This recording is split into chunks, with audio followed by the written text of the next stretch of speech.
What's up, good people? Mark Holmes here, and as always, I want to say thank you all for watching, commenting, subscribing, and being part of the Joe Boo Sports Report. Without you guys, as well as you ladies, you know that this literally does not work. I am about 50 minutes away from the inspector coming through here, and hopefully we get his blessing so that the family can move in on January 1st. And I just have a few things. I'm going to hang my cabinet doors here on the kitchen cabinets that I built, and a couple other little things, and then I'll be good to go. Odell Beckham Jr. You know, I know everybody is sick and tired of Odell, and now this actually makes a little bit more sense hearing this. And that is, some NFL executives think that Odell is not really looking to play this year, that he's really doing his tour of teams that he wants to play with for 2023. And quite frankly, that might be the best thing for Odell, is to actually wait to do that, because right now, you know, the idea of having Odell for the playoffs, if you're able to get Odell, who was with the Rams, would be great. But at this point, it's looking like he's not going to be ready for the rest of the regular season. And maybe you get him for the playoffs, but are you really going to put a guy out there who hasn't played in your system and his very first game is the game that's on the line? I don't think so. So that's where you keep hearing the Cowboys are still in contact with Odell, and probably could be for next year. And for Odell, if you rehab and get the blessing of the doctors, that $20 million that you were looking for sounds a little bit more plausible. Right now, you start saying, wait a minute, you want a long-term deal, and we don't know if your leg is going to stay attached. So hold up, bro. Not yet. So that's where that situation is. Now, you know, Skip and Shannon, and listen, the reason why I end up catching Skip and Shannon when I'm working is because I've got Sirius satellite radio, and Fox Sports 1 is the only one of the shows that's really on. So that's why it ends up being that you get a lot of skip. But listening to Skip Bayless talking about how Cooper Rush set the standard, how Cooper Rush, you know, he did so many great things that now Dak Prescott has to live up to what Cooper Rush did. Say what? Say what? Seriously? For the Dak Prescott haters and the ones that say Dak sucks and Dak can't read defenses and, you know, he stinks. I just imagine what Dak Prescott would be if he had a Devontae Adams, or if he had, you know, a Diggs as a wide receiver, or Tyreek Hill. Would we look and say, because as I see those guys, or Justin Jefferson, as I see a lot of those guys, or teams that have multiple guys like that on there, that there seems to be a lot of separation and so on with those guys. That more times than not, Dak Prescott has to throw in a lot of traffic. That there's not a lot of great options. And if you're telling me that it's the same having plays called by Kellen Moore as it is by Andy Reid, I will say use a fool.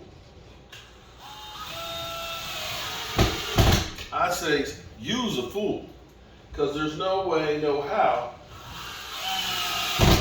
that those two things are the same. But here's my real question. If Dak sucks so bad that he can't read defenses and he can't find the open man, right? Then explain to me explain to me, how come when the Cowboys go and hurry up 2-minute offense, how come the play calling seems to work better? You ever thought about that? In the 2-minute drill, when there's not a lot of time to do anything, for some reason, it seems like the Cowboys played better. Do you have an explanation for that? Because that's when there's the most pressure on you. You got 2 minutes to go 98 yards that, teams are going to be coming after you. It's everything on the line, right? Everything is on the line. And somehow, the offense just flows right down the field. I'm trying to understand that, because if a guy can't read defenses and he's in hurry up offense, which to me says he's calling the shots and the plays because the coordinator doesn't have time to send them in and everything else. Why does that seem to be so successful for the Cowboys?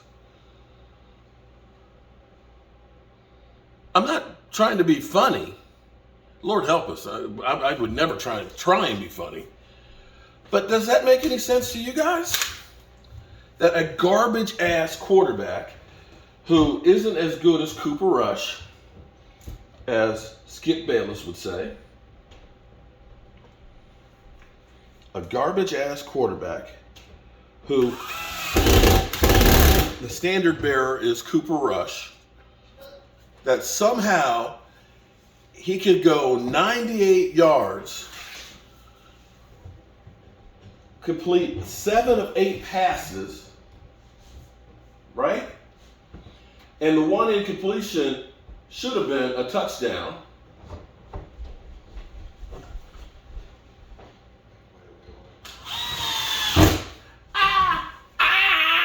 Cramp! Oh shit! Oh, cramp!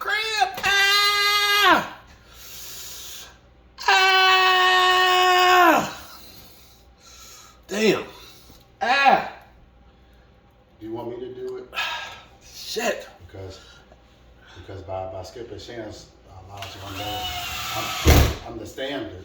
Say, understand it. No, I said by their standards, I'm the standard, the bearer standard. Even though I don't have that much. Oh, that's you're more qualified. You're the best. Yeah, you're more qualified than I am. Yeah, I'm just asking. I'm asking for a friend. I mean, if you go by winning percentage, Cooper Rush has better winning percentage. Okay. He was 4-1. Dak is I don't know. 6-2. 6-2. Okay. That don't mean nothing though. He's still a better winning percentage. Yeah. He had 2 interceptions that got called back in one game.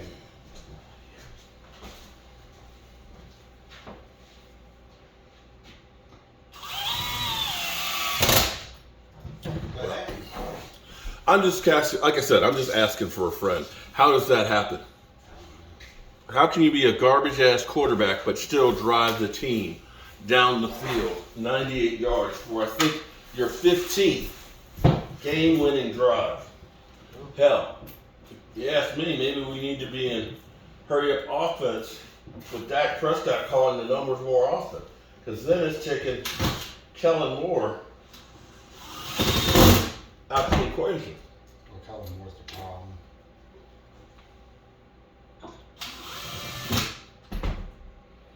I need some of those 2.5-inch screws in the box that are over there, so I can screw this cabinet into the wall. All right, good people. I hope you guys have had a good day. Just got to put the drawer fronts on here, and it'll look pretty good. Check it out. Look at that. Boom. made by these hands right here. Yeah, and these hands up here. Whew. I'll see you guys.